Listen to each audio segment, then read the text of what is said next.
Assalamu alaikum, kako čovjek da otkloni razne strahove od sebe kojima šeitan plaši čovjeka, kao što su smrt, bolest i tako dalje. Bismillah, alhamdulillah, wassalatu wassalamu ala rasulillah. Jalla še'nu nas stvorio, huwa alladhi yuhyi wa yumit. On je taj koji daje život i smrt. I Jalla še'nu nas iskušava, wa neblukum bi šerri wal khayri fitnah, wa ilayna turja'un. Mi vas iskušavamo i dobru zlu i vi ćete se nama vratiti.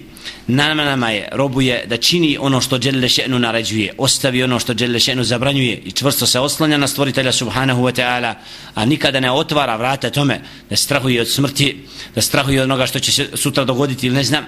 Naše je da činimo dobra djela. Wal asri innal insana lafi khusr. Tako mi vremena zaista je čovjek na gubitku, illa alladhina amanu wa amilu salihat, osim oni koji vjeruju dobra djela čine. Wa tawasaw bil haqqi wa tawasaw bis sabri. Jedni drugima istinu preporučuju i strpljivost. Tako se dobrim djelima naše srce osjeća zadovoljstvo i u tim djelima upravo ako čovjek ustrajava u hajru, Allah će mu Jalla še'nu dati u njegovo srce itmi'nan i sigurnost. Kaže Jalla še'nu: ala bi zikrillahi tatma'innul qulub. Zaista sa sjećanjem na Allaha subhanahu wa ta'ala srca se smiruju.